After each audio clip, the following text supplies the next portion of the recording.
Buenas tardes.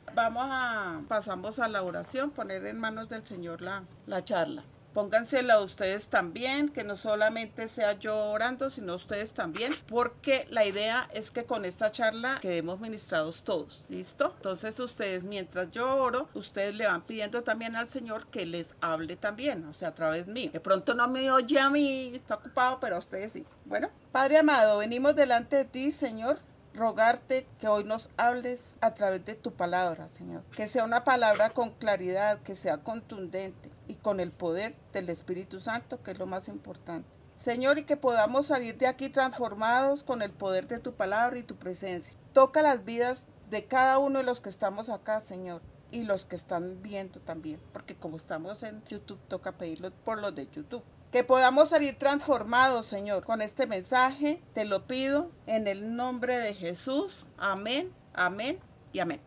Yo tengo una palabra que pues cuando me llegó la idea, la palabra, porque yo de ahí pues la desarrollo, yo dije, uy, esta me habla a mí, si me habla a mí, nos habla a todos. Se llama lo que Dios quiere de mí, que yo no quiero de él, ¿sí? Yo quiero que él me lo dé todo, pero no, que no me va a pedir nada a mí. Estaba yo hablando con una amiga, conocida, una persona, que yo la llevé a ella a la iglesia, cuando podíamos ir a la iglesia yo la llevé, y de pronto pues ella no volvió, y qué día me la encontré. Le dije, ole, ¿qué hubo? ¿Usted no volvió a la iglesia? ¿Qué le pasó? Me dijo, no, yo me cansé de ir los domingos, y veo que no me mejoro, estoy igual, y como que cada día estoy peor, entonces, ay no, yo no volví por allá, ¿para qué? Entonces uno pues le dice a la persona lo que siente en el corazón y guiado por el Espíritu Santo lo que hay que decirle. Y eso que le dije a ella es lo mismo que les voy a decir a ustedes hoy. En este evento estaba claramente que ella iba a la iglesia, iba a buscar la sanidad, pero no le interesaba el sanador.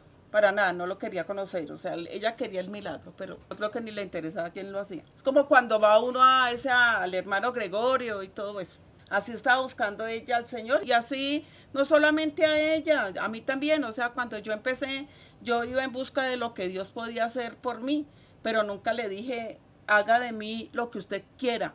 Nunca lo dije. O sea, como que se compromete al Señor, pero yo no. Lo otro es, me dejó pensando ella, que estaba cansada de ir los domingos. No nombró no los domingos, porque uno se cansa de pronto de ir todos los días, por el coge los buses, por el estrés, lo que significa salir a estas calles de Bogotá. Pero ella iba los domingos y en carro. Entonces me quedó sonando eso. Y lo dijo como si estuviera haciendo un favor al Señor. Y además de eso se evidenció que no quería pagar el precio por su sanidad, sino que quería que el Señor la sanara sin ella hacer ningún esfuerzo. Buscaba al Dios expreso. Esto le pasa a ella y a mucha gente. Como les digo, a mí yo cuando empecé era igual. Pero se justifica cuando uno empieza, pero no se justifica cuando ya uno lleva un tiempo en la iglesia o con el Señor y uno ya piensa que ya no es un bebé espiritual, sino que ya es una persona madura espiritual. Pero no, otra enseñanza que me dejó es que hay mucha gente en la iglesia, cristianos, entre comillas, pero nunca maduran.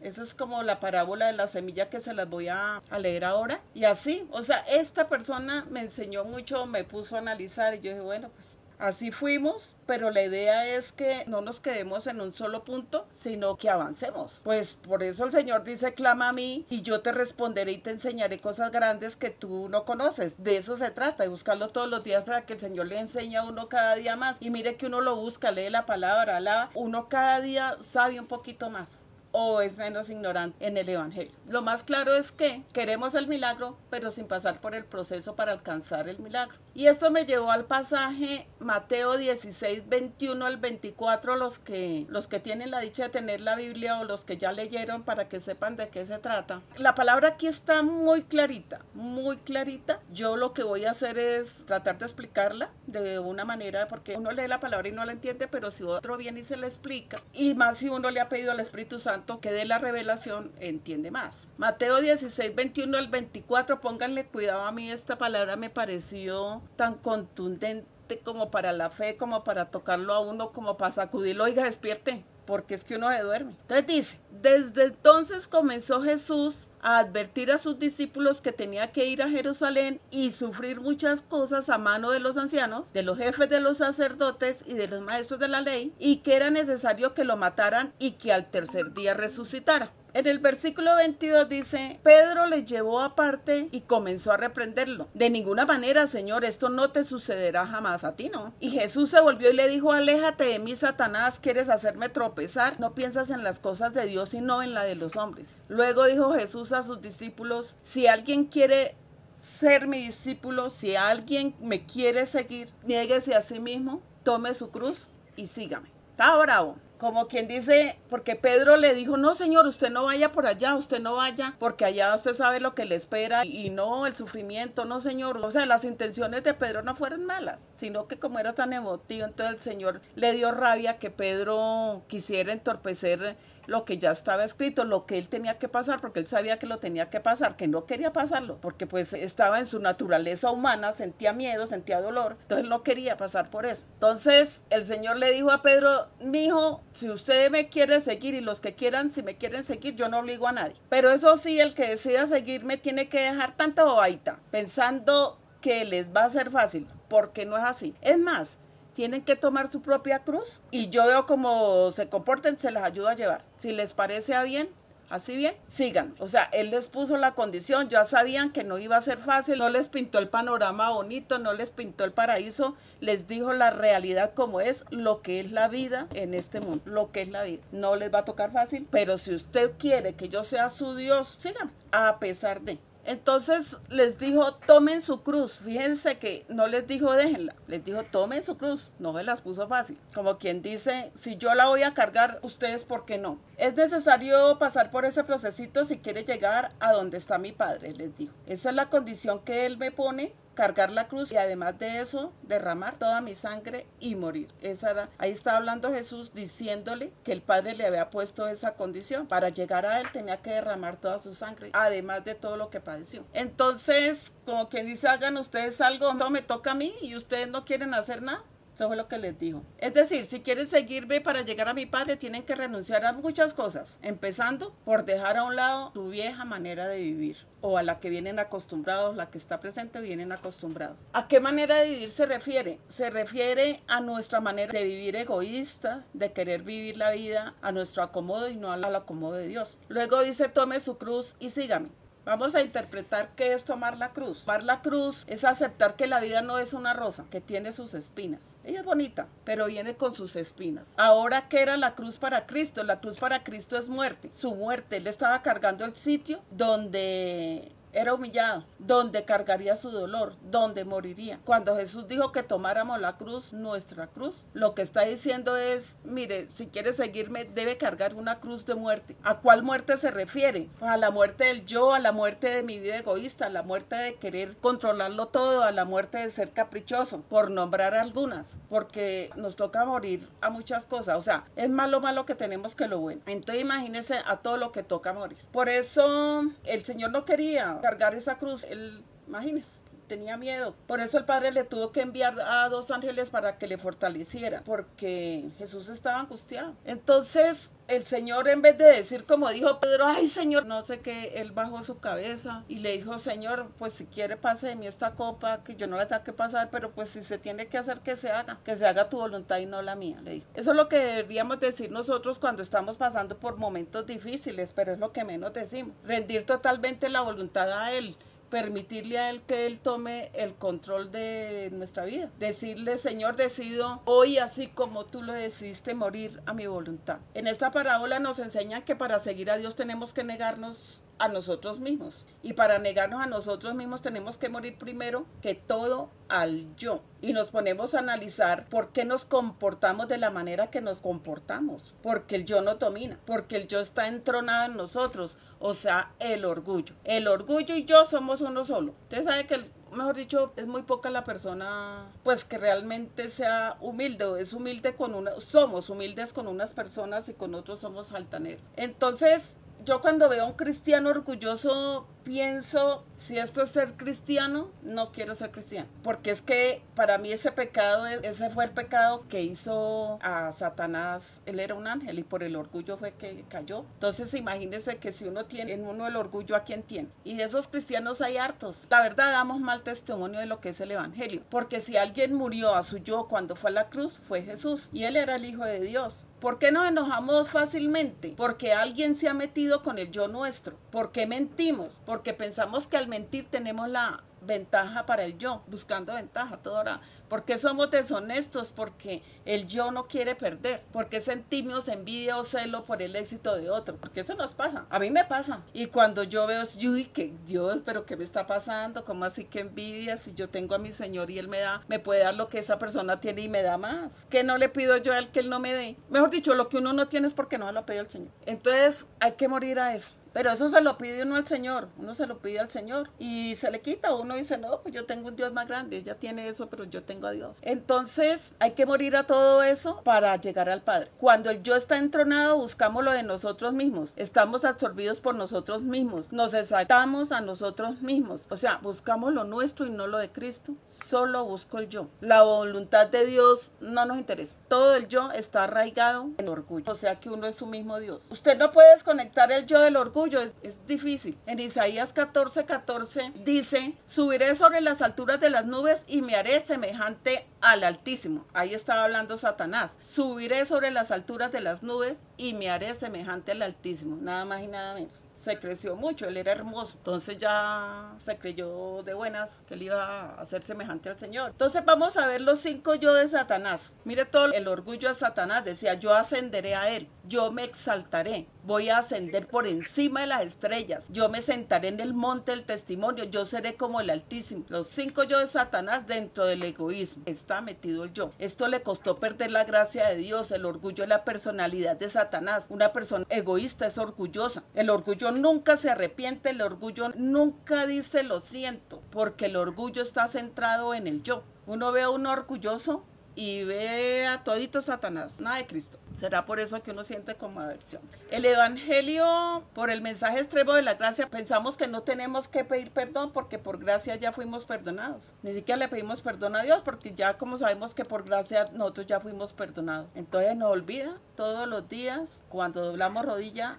decirle, Señor, perdóname por lo que soy consciente y por lo que soy inconsciente, porque muchas veces hacemos daño sin querer. Niégate a ti mismo, dice el Señor. Tenemos que morir al ego, morir a la soberbia, a la arrogancia, a la amargura, a la falta de perdón. Es necesario morir a todo esto si queremos seguirlo a Él. Esas son todas las bobaditas que Él dijo. Tienen que dejar tanta pendejadita, tanta bobadita. Si quieren seguirme, tienen que dejar todo eso atrás. Son estas bobaditas las que Él decía. Entonces vemos que nos gusta la parte bonita del evangelio, pero no nos gusta cuando tenemos que dar algo a cambio para recibir las bendiciones. Pedacito no nos gusta, porque es que siempre estamos con las manos abiertas para recibir, pero no para dar, y menos al Señor. Y resulta que Jesús, para subir al lado del Padre, primero tuvo que padecer la muerte, cargando su propia cruz. Así nos toca a nosotros. Para recibir las bendiciones, primero tenemos que cargar la cruz, hay que pagar un precio. Cristo la cargó, porque nosotros no, y Él no quería cargarla. Él le dijo, Padre, pasa de mí esta copa, pero que no se haga mi voluntad sino la tuya. Se sometió a Dios. A todos nos toca cargar una cruz, es una realidad.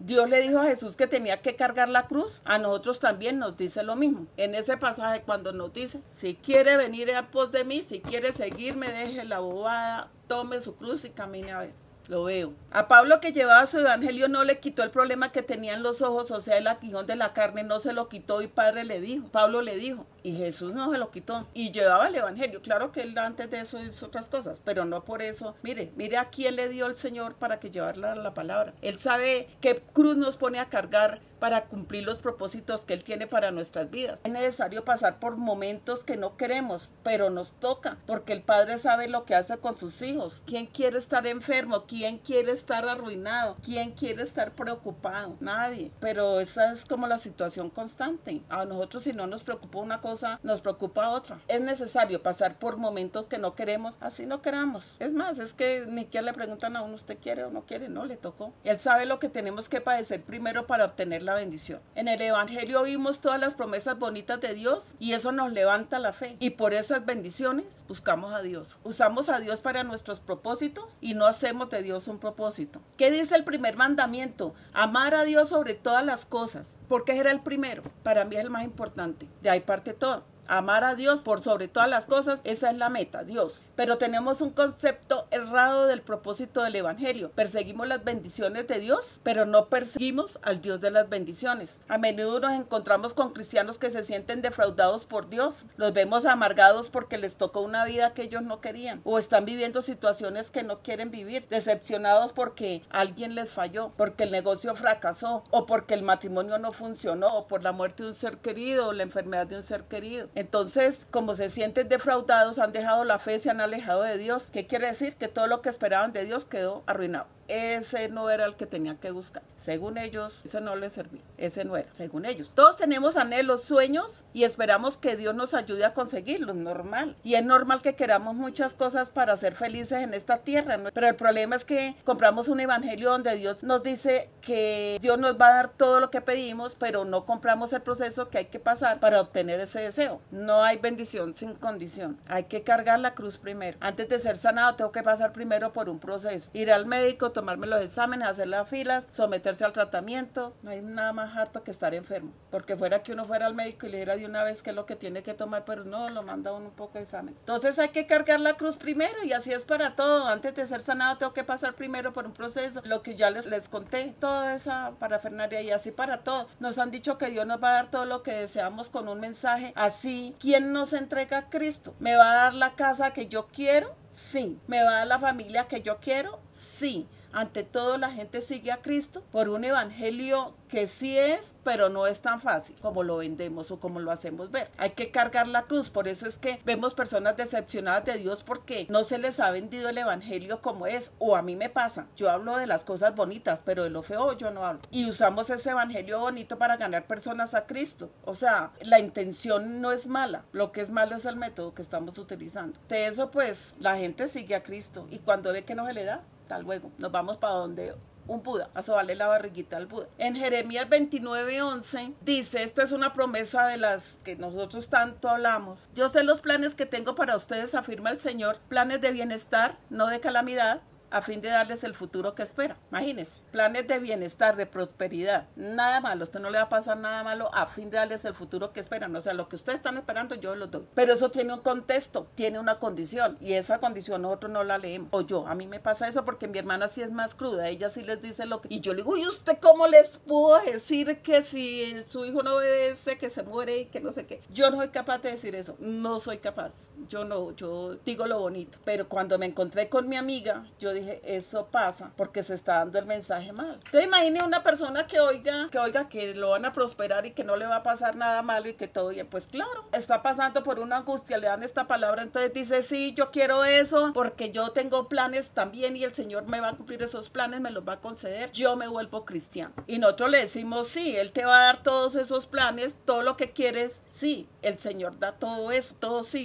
Nos ajustamos al versículo que dice eso, pero no nos ajustamos a lo que dice antes o después, donde están las condiciones para que eso se dé. Y eso para mí me enseñó que yo soy cobarde, y el Señor no era cobarde cuando daba la palabra, él era crudo. Entonces la palabra la acomodamos a nuestro acomodo, queremos leer lo bonito, lo otro no nos interesa. Otro pasaje que utilizamos, y yo lo utilizo mucho, es tercera de Juan 1:3, porque me parece hermoso, una promesa hermosa, y es una promesa y como tal se cumple si uno la reclama, pero tiene unas condiciones. Dice, amado, yo deseo que seas prosperado en todo y que tengas salud a la vez que tu alma prospera. Yo esa palabra yo la repito mucho cuando estoy en angustia, digo, ay, ¿verdad que el Señor dice esto en la palabra, que Él desea que yo sea prosperado y que tenga salud? ¿De qué me afán? Y que me va a hacer prosperar mi alma también. Ese pedacito de que tu alma prospere, ese no le interesa a uno, o no le interesa al otro, pero no el del alma, que prospere. Entonces oímos esta palabra y nos levanta la fe. Si yo leo que Dios dice que quiere que yo tenga salud y que prospere en todo, eso es lo que yo quiero, y eso me hace seguir a Dios. Y sacamos el pasaje fuera de contexto, o sea, no leemos la letra chiquita del contrato de la compraventa. Él da, pero también pide, pero esa letra chiquita no nos gusta leerla, y por eso es que no se nos da lo que queremos, porque no estamos cumpliendo la otra parte del contrato, la estamos incumpliendo. Dice el Señor, yo les doy, pero ustedes me dan. En el pasaje de Juan 10:10 dice, dice, el propósito del ladrón es robar, matar y destruir,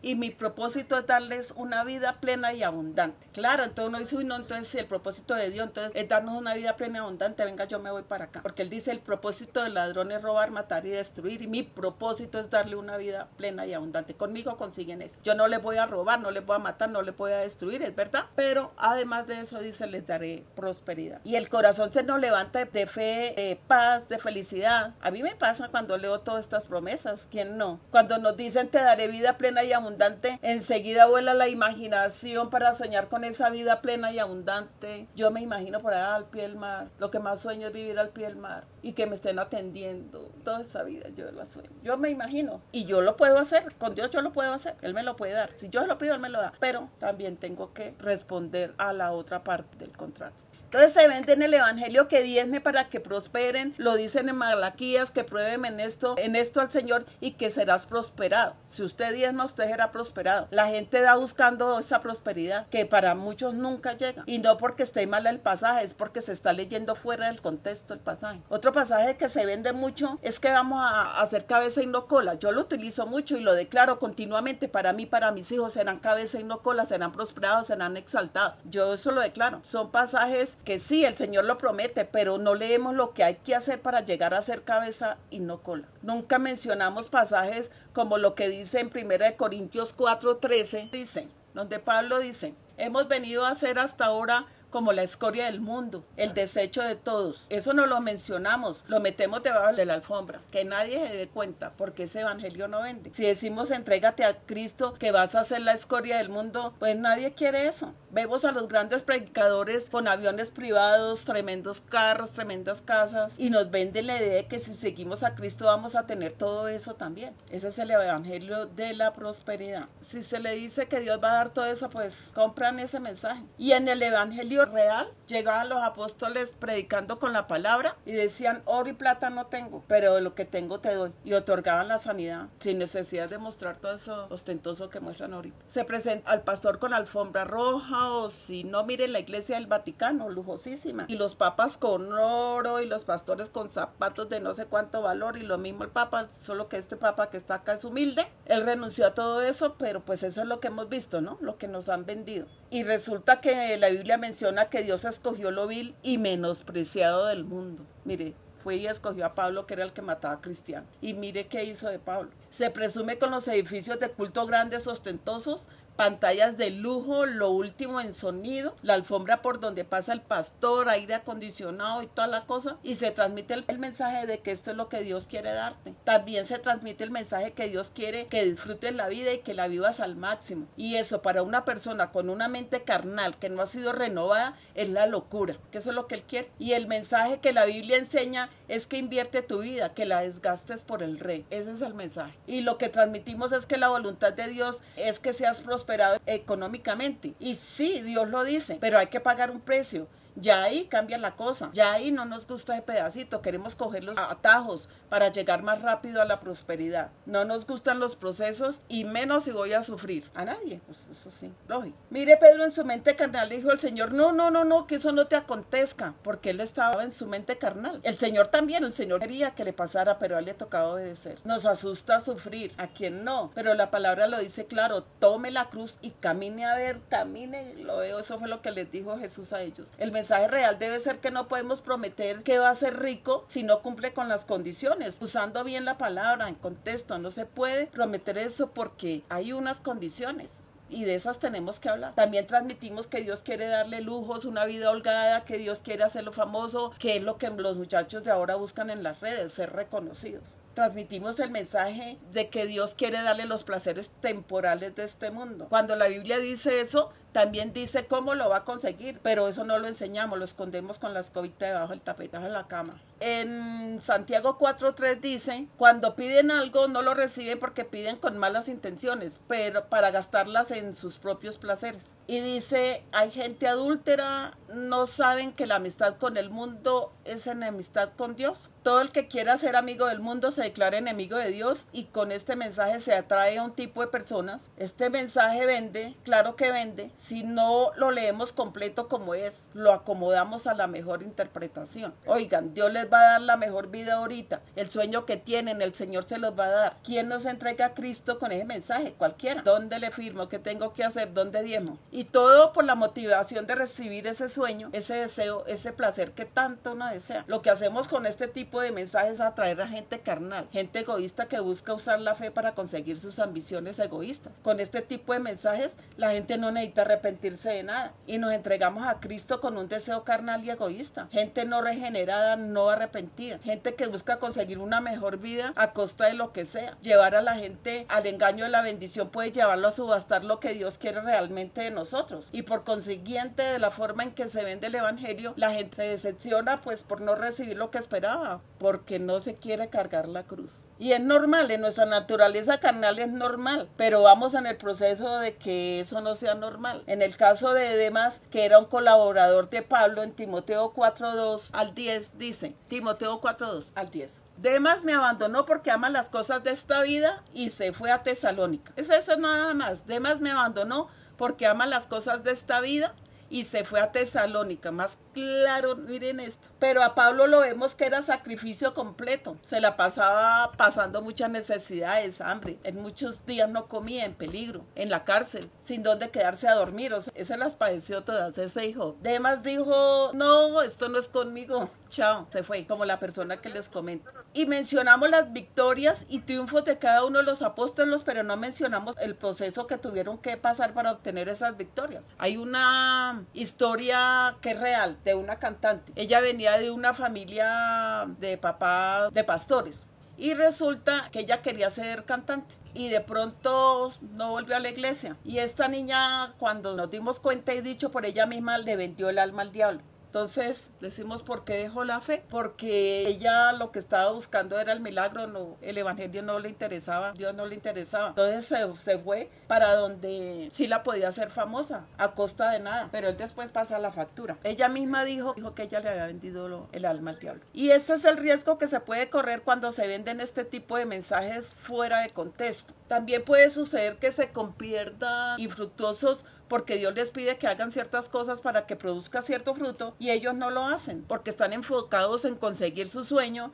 y no hacer la voluntad de Dios. En Mateo 13:22 habla de este tipo de cristianos cuando dice que fue la semilla que fue sembrada entre espinos y este es el que oye la palabra, pero el afán de este siglo y del engaño de las riquezas ahoga la palabra y se hace infructuosa. ¿Sí? Están buscando la riqueza y no es que sea infructuosa, porque si produjo las riquezas que él tanto anhelaba, sí la produjo, pero no produjo fruto para Dios. Cero fruto del Espíritu, cero madurez, cero hacer la voluntad de Dios. Solamente las riquezas y los placeres que tanto deseaban. Y además de generar gente infructuosa, genera falsas conversiones. Cristianos que no les interesa la vida que nos ofrece Dios junto a Él, sino la vida que obtienen en la carne y no en el Espíritu. A la gente no le gusta oír esto, porque es que la realidad es que estamos en este mundo luchando por conseguir las cosas que necesitamos para satisfacer los deseos de la carne, o no solo eso, luchamos por conseguir constantemente lo de cumplir con las obligaciones. ¿A qué hora nos ponemos a pensar en lo que Dios quiere y puede hacer? Estamos en otro cuento. Lo que menos nos interesa es lo que viene después de esta vida, porque es que estamos acá y no allá. Uno nunca piensa en la salvación, nunca le para bolas a eso, lo dejamos para después porque nos concentramos en lo urgente y no en lo importante. No nos interesa la vida eterna, y estoy hablando por mí. O sea, yo me baso en mis vivencias, en lo que yo pienso, en lo que yo siento. O sea, uno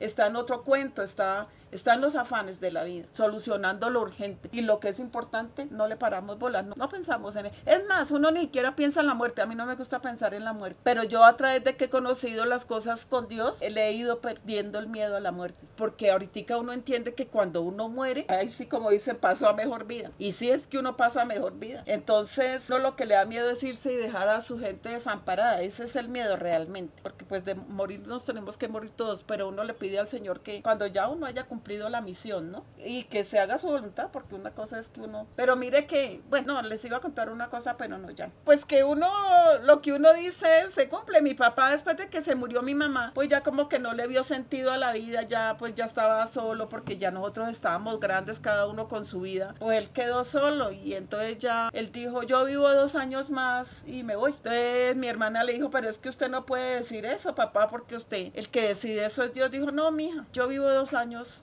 yo le voy a dejar la casa arreglada a Soraya y me voy. Y así lo hizo, así fue. Entonces las palabras tienen poder, ¿no? Los mensajes que Dios daba era la conducta que debíamos seguir para llegar a disfrutar todo lo que el Padre nos tiene preparado en otra vida. Él no se ponía a adornar la palabra, él decía las cosas como eran. De nosotros, ¿por qué? O sea, no tengamos miedo. La persona, si realmente le interesa, sigue a Cristo. Esta vida no es la real, es lo que tenemos que pensar. No nos gusta oír eso, pero la verdad es que estamos de paso por esta vida, y mientras estamos de paso, Él nos prepara para llegar a la otra, pero nos resistimos a cumplir su voluntad. No nos gusta, porque estamos en la carne. Por eso la palabra dice que la carne para nada aprovecha, que el que da vida es el espíritu. Lo real es lo espiritual, lo que no vemos, y resulta que nos centramos es en lo que vemos. O sea, estamos al revés, pero eso lo va aprendiendo uno con el tiempo. El mensaje del Señor a la multitud, lejos de caerles bien, les decía: todos ustedes perecerán a menos que se arrepientan. ¿Te cree que yo soy capaz de decir eso? Yo no lo digo. Y la solución para nuestros problemas es un arrepentimiento genuino y nacer de nuevo, dejar el viejo hombre atrás, como le dijo Jesús a Nicodemo. ¿Se acuerdan de cuando les conté el episodio de la metamorfosis del gusano que pasó a ser mariposa? A eso se refería el Señor cuando le dijo a Nicodemo: si usted quiere ver a Dios, si usted quiere llegar a Él, nazca de nuevo. Y eso nos toca a nosotros. Lo que fuimos, dejarlo atrás y nacer de nuevo. No hay otro. En Mateo 13, del 20 al 21, el que recibió la semilla que cayó en terreno pedregoso, ese es el que oye la palabra e inmediatamente la recibe con alegría, pero como no tiene raíz, les dura un poco de tiempo. Ahí nos está diciendo que cuando surgen los problemas o persecución a causa de la palabra, enseguida se aparta de ella. Cuando llegan los problemas, no están para sufrir nada por causa de Cristo, nada. A ellos se les prometió el éxito. La vida es un sueño y no va a sufrir problemas por causa de Cristo. Cuando el matrimonio va mal, porque le vendieron el mensaje que el matrimonio era la felicidad, se quieren separar y resulta que la convivencia con otra persona que es igual a uno no es fácil. Esa persona comete errores como los cometemos nosotros, pero esperamos que esa persona sea perfecta y no lo es, y no lo va a hacer nunca, porque es un humano donde es más carne y nada de espíritu. Lo mismo que nosotros, nada espirituales. El que diga que es espiritual está mintiendo, porque lo primero que aflora